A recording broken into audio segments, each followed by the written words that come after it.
Okay, we're going to do lessons 18 and 19 today. And this one's going to be a little bit different because we use the people in class as our data today. So I'm going to work some of the homework problems or some of the practice problems for you so you can kind of see what we did with two-way tables. And we're talking about two-way tables. So we're talking about a table that's going to take two different kinds of data and put it together, and we're going to see how we can use that data. And we call it bivariant data. So bi would mean two, and variant would be variable. So we're looking at two different variables. And like we're looking at maybe boys and girls, and whose favorite color is blue and whose favorite color is red. So how many boys like red and how many girls like red, and then how many boys like blue and how many girls like blue. And then you can compare those numbers, and we're going to compare them by looking at ratios and percents. So let me show you how we kind of do that. We're going to look at this one. So it says, and a lot of times you'll get a table like this and you'll have a little bit of information, and then we'll have to figure out the rest of the information. How do we fill in the missing information? So Abdul collects data on 1,604 apps for a project. He records whether each app is a game app or a business app, and whether it's a free app or paid app. So those are the things he is comparing. He is comparing game and business apps, and if they are free or paid. So the first thing, he filled in what information he had. Now we have to fill in the rest. So where would I start? Where would I start? So kind of look at this and see, where would you start? I can start a couple different ways. Well, I know I can start here, because if my total is 1,604 and 97 of them were paid, then if I subtract 97 from 1,604, that leaves me with 1,507. So I filled in that one. And then I think there's a way, I need to find the, I think there's a pointer, but I don't know where the pointer is. Done. No, I need to go here. Oh, shoots. Now I'm going to make a mess. Okay, there it goes. Now it goes away. Okay. So I thought I had a pointer, but maybe not. So now I'm going to look at free apps. And if I have a total of 1,507 free apps, and 1,061 of them were game apps, I could subtract that, and that would give me 446 were business apps. Well, now I can add my business free apps and my business paid apps and get 460. So I'm good there. And then if I'm looking at my paid apps, I know I have a total of 97. So I could subtract 14 from 97, and that would give me 83. And then I could add 1,061 and 83, and we get 1,400. Nope. Incorrect. I would get 1,144. And if I add 1,144 and 460, that would give me 1,640. So I know my table's correct because all my numbers add up. And then I would answer the question, how many of the apps are business apps? So I want to know the free apps plus the paid apps. So that number is 460. And then what percent of the apps are free? So I need to figure out percentage. So to do that, I need to know how many total apps. So my total apps are 1,604. And they want to know how many are free. Well, I'll look, my free total is 1,507. So that's my ratio. I have a 1,507 free apps of all of the apps all put together. And if I divide that, I get 0.94, and I move my decimal place over twice. So 94% are free apps. Then how many of the apps are business apps that are free? So I find business and how many are free. So you use your chart. I go down the free column and across the business row, and I would get 446. Now the next one Maya surveys a group of 7th and 8th grade students who take band or chorus. She makes the following notes about the data she collects. So she's saying 46 students take band, and of those 46, 13 are in 7th grade. And then she finds out 61 students take chorus,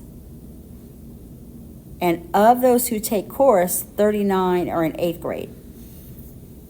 So she uses that information to fill in her chart. Now, when she filled in her chart, she messed up. And so we're going to fill in her chart correctly. So let's see. So she knew that 46 students who take band. So 46 students take band. So I can put that in here. I know 46 total students take band. And 13 of those were in 7th grade. So I can put that here. 13 of the 46 were in 7th grade. Then the other one said of the 61 students who take chorus, so 61 students take chorus, 39 were in 8th grade, so I can fill that in. So now I can fill in the rest of my chart. So I can look at my chart and I can say 46 plus 61 is 107. That gets me here. And if I had 46 total that took band minus the 13 that were in 7th grade gives me 33 in 8th grade. And I could do the same thing for chorus. I had a total of 61 minus the 39 that were in 8th grade leaves me 22. Then I could add up both of these rows. 13 plus 22 is 35. And 33 plus 39 is 72. And if I add 35 and 72, I get 107, so I am correct.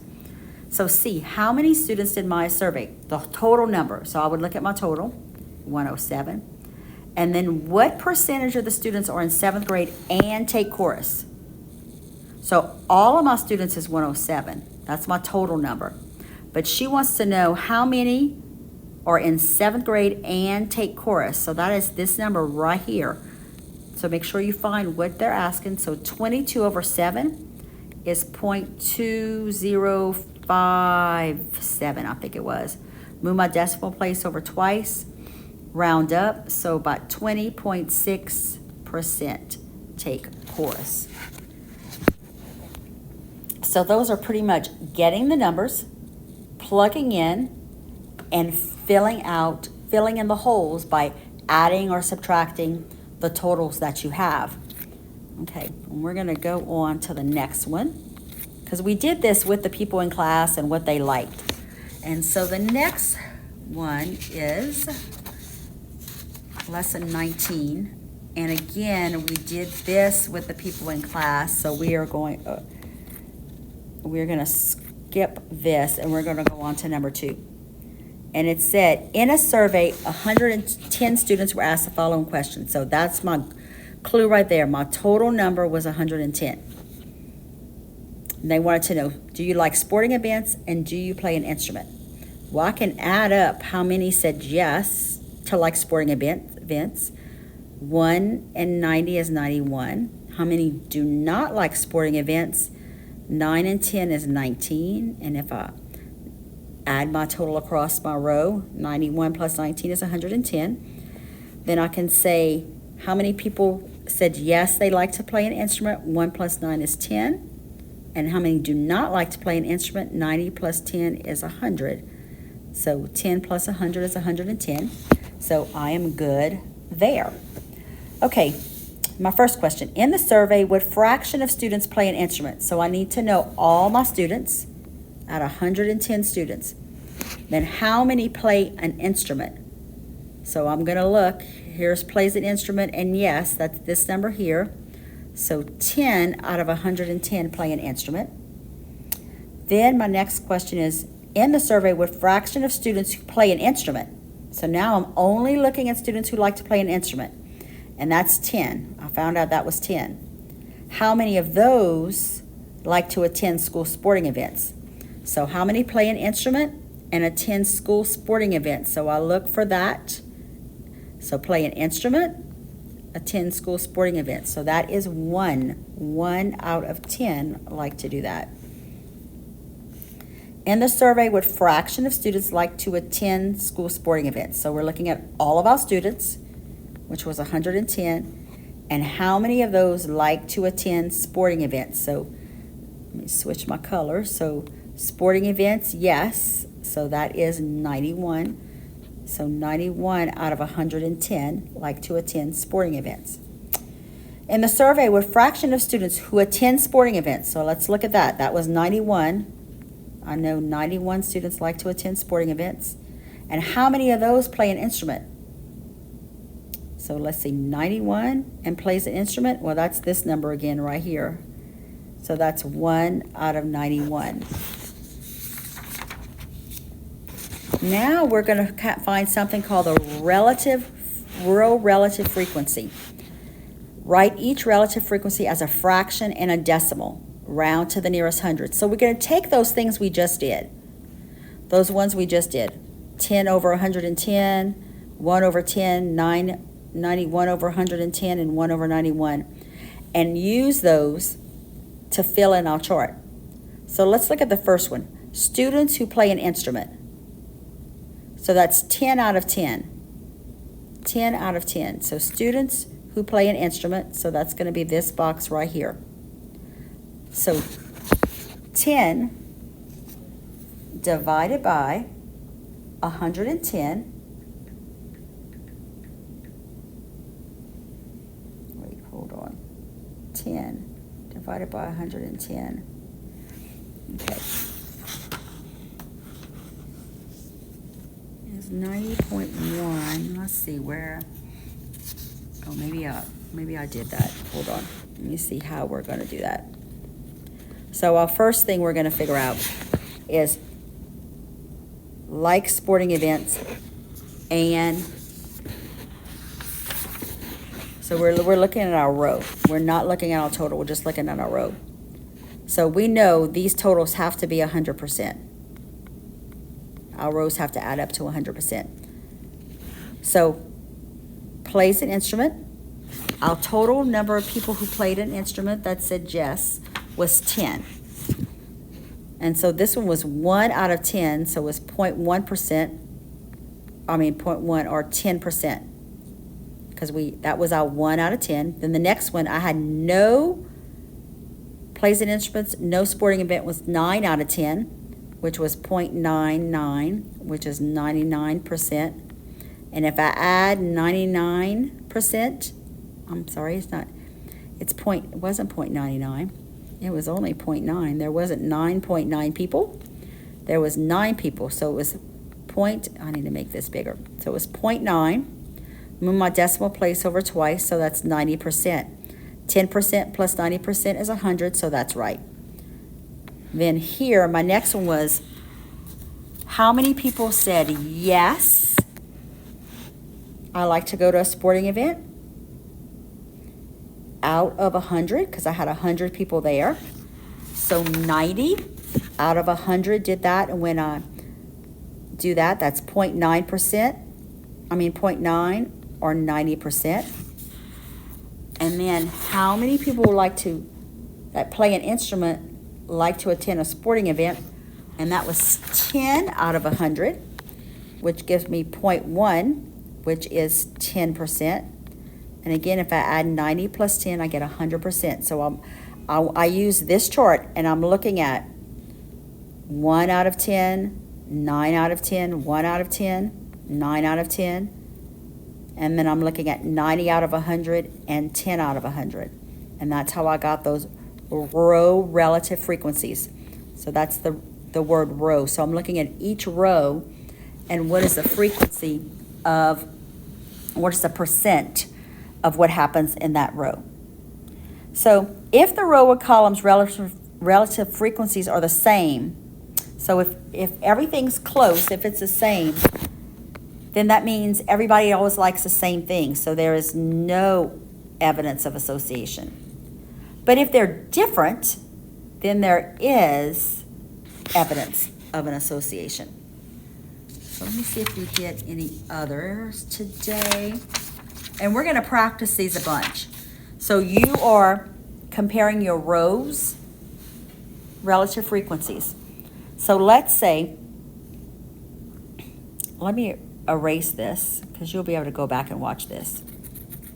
Let's say I had this and I knew that I had 5 people who liked sporting events and played an instrument, and I had 5 people who liked sporting events that did not play an instrument. That was a total of 10. And then here I had 10 people who liked sporting events and did not play an instrument, and 90 people who did not like sporting events and played an instrument. That would be a total of 100. So I could figure out my row relative frequency. So I'm going to do this in a different color. I'm going to try to give me some space so you can see exactly what I'm doing. So I'm going to say 5 out of 10. 5 divided by 10 is 50, so that is 50%. This is also going to be 5 out of 10, so that's going to be 50%. And 50% plus 50% is 100%. So this percent always has to equal 100. Then let's look at this one. So 10 out of 100 like sporting events but did not play an instrument. So that's 10%. And then this one, 90 out of 100 did not like sporting events and did not play an instrument. And when I multiply that out, I get 90%. And when I add 90 plus 10%, I get 100%. So I'm using my numbers that are there, and I'm working with that. So you can look at the exit ticket also and the homework for some more of that. And if you need some more relative frequency stuff, we can just ask me.